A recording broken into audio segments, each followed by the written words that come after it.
English with Sunny.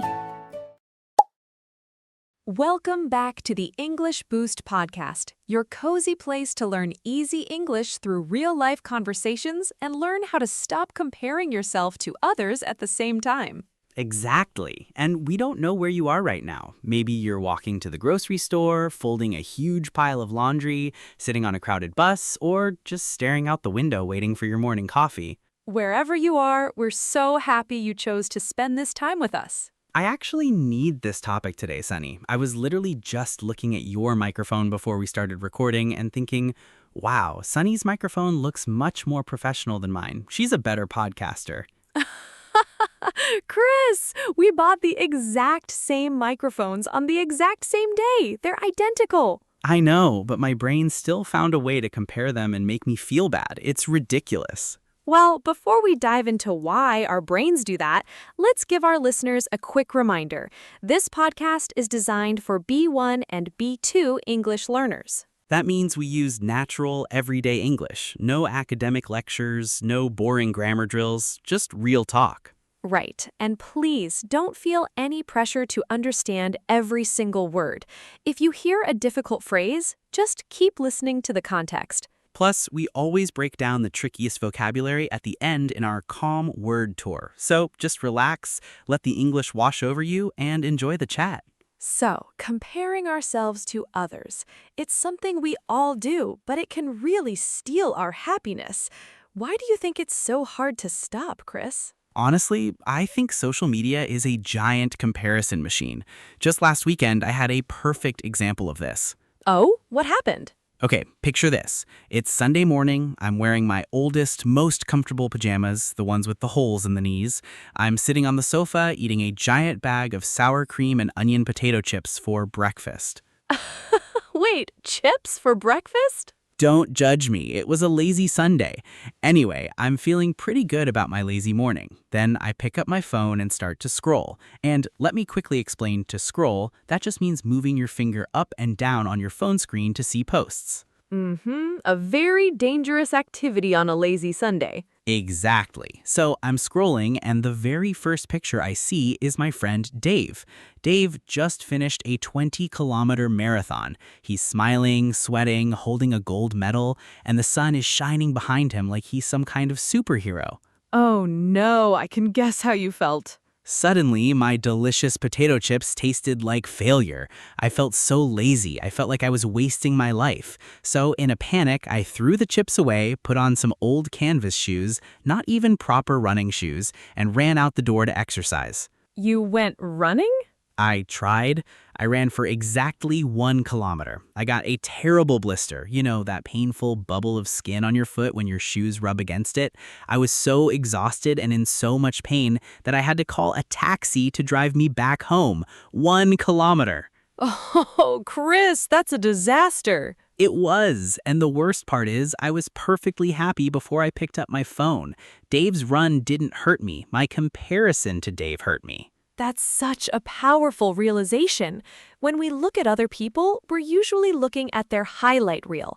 A highlight reel means the absolute best, most successful moments of someone's life edited together. Right. Dave didn't post a picture of himself waking up at 4 a.m. in the freezing rain to train. He just posted the medal. Exactly. It makes me think of a metaphor.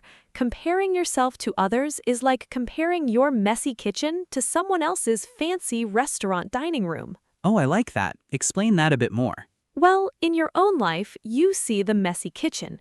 You see the dirty dishes, the smoke, the burnt food, the mistakes you make while cooking. Because you live in your own mind 24 hours a day, you see all your own flaws. True. But when you look at someone else, you're sitting in the dining room of their restaurant. The lights are soft, the music is playing, and they just hand you a perfectly cooked meal on a beautiful white plate. You don't see their messy kitchen. You only see the final product. It's like you're comparing your rough draft to their finished product. Wow, that makes so much sense. I'm sitting there feeling bad because my kitchen has flour all over the floor, but I don't realize Dave probably has flour all over his floor too. He definitely does. Everyone does. And if you're listening to this right now and you often feel like everyone else is smarter, richer, or more successful than you, I want you to really hear this. You aren't strange. You aren't broken. You're just human. That feels really good to hear. It's just human nature to look around and see what the tribe is doing. Yes, biologically, our ancestors had to compare themselves to others to survive in a group. But today, we're not comparing ourselves to a small village of 50 people. We're comparing ourselves to 8 billion people on the internet. It's too much. So how do we stop? Because I can't just throw my phone in the ocean, even though I want to sometimes. We need a practical method. Let's use the 3M method. It's 3 simple steps you can take whenever you feel that heavy, negative feeling of comparison. The 3M method. Okay, I have my notebook ready. What's the first M? The first M is mute. Ah, to mute. That means to turn off the sound, right? Like muting a TV. Exactly. But in real life, it means quieting the noise that makes you feel bad. If there's a specific person on social media who always triggers you, meaning they cause you to feel a sudden negative emotion, you have the power to mute them, unfollow them, or block them. It sounds so obvious, but it's hard. Sometimes I feel guilty unfollowing someone, like, oh, Dave is my friend, I should support his marathon posts. You can support Dave in real life without looking at his daily workout photos if they make you feel terrible about yourself. Muting isn't mean, it's just protecting your own energy. Protect your digital environment. Okay, I love that. Mute the noise. What's the second M? The second M is measure backward. Measure backward, like walking backward with a ruler? Not quite. Usually, when we measure our success, we look forward at the goal we haven't reached yet, or we look sideways at what other people have achieved. Right, I look sideways at Dave's medal. Instead, I want you to turn around and measure backward.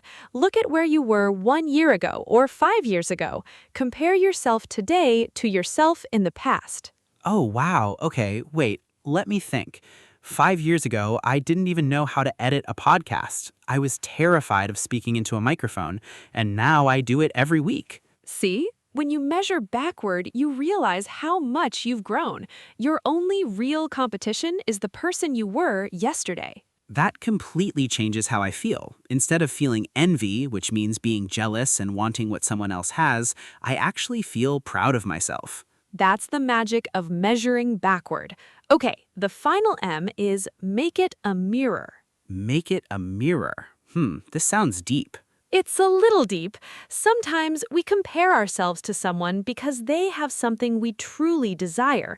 Instead of using their success as a weapon to beat yourself up, use it as a mirror to reflect what you want. Can you give me an example? Sure. Let's say you see a colleague speaking fluently in English during a meeting, and you feel that painful comparison. They're so much better than me. Very common feeling for language learners. Instead of feeling bad, look in the mirror they're providing. Ask yourself, why do I care about this? Oh, because I really value communication. I want to be confident. Their success is just showing you your own goal. It's proof that it's possible.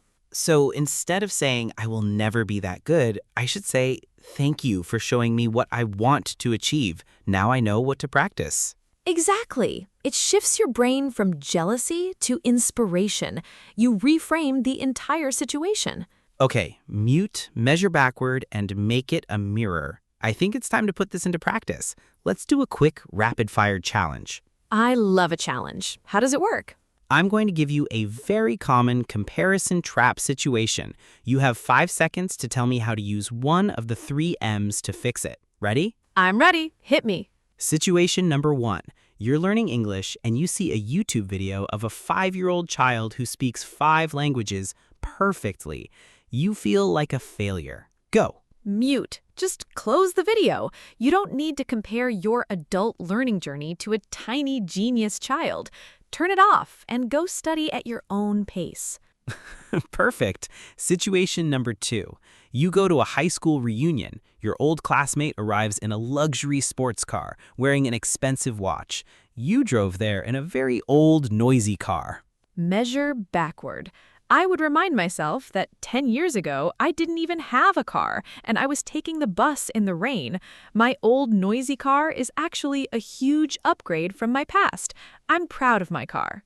Brilliant. Okay, last one. Situation number 3. You watch a video of someone giving an amazing, funny presentation. Everyone is laughing. You wish you could be that charming and confident. Make it a mirror. Instead of feeling jealous, I would say, wow, I value humor and confidence. What specific techniques did they use? Did they pause before the joke? Can I try that in my next meeting?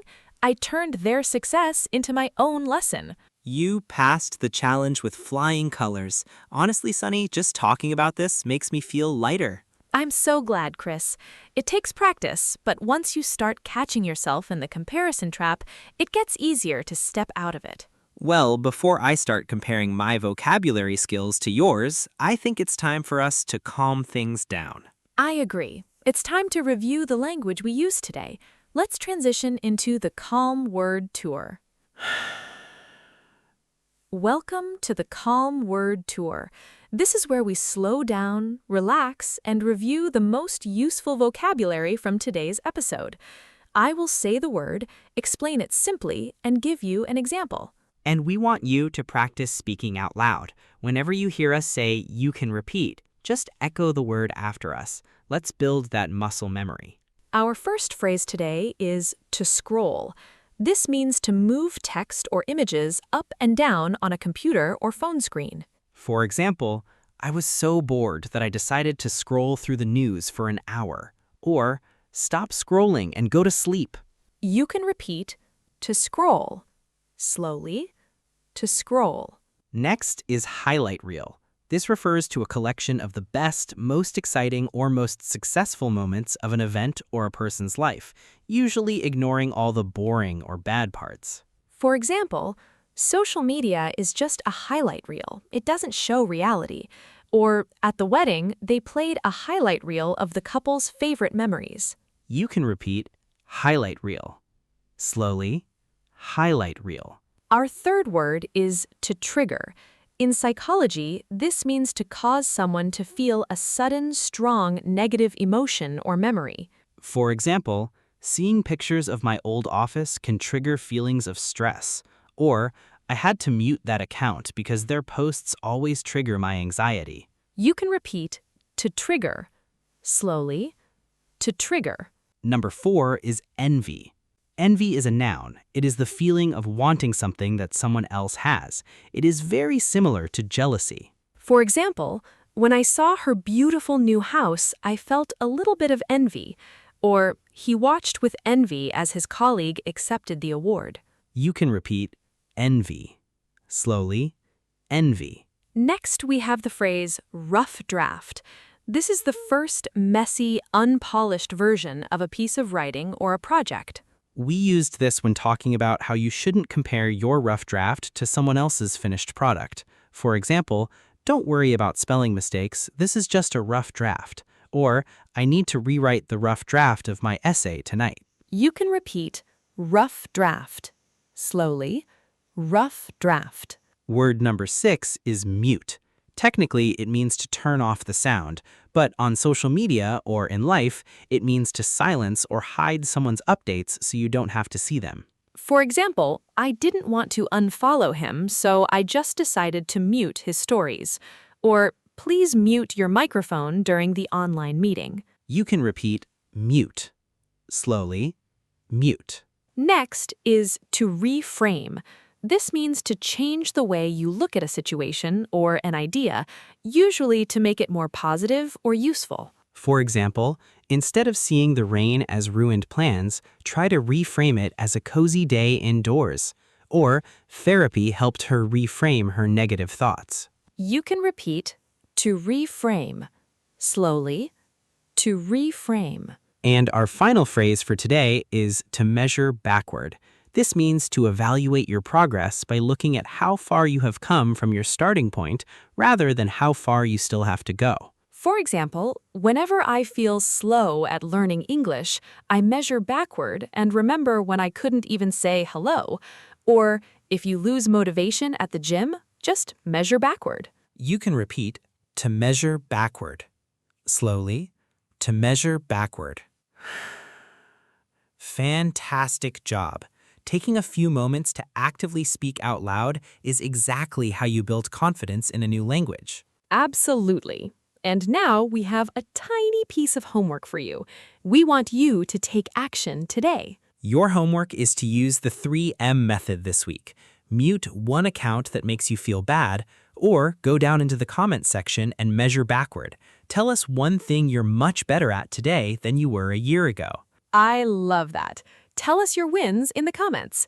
And if you enjoyed hanging out with us today, please hit the like button and make sure to subscribe to the channel so you never miss a cozy conversation. And I'm Chris, and this is Sunny, and you've been listening to the English Boost podcast. Bye. Your progress doesn't end here. To continue advancing your English skills, click on the next video or explore the additional videos we've thoughtfully selected for you.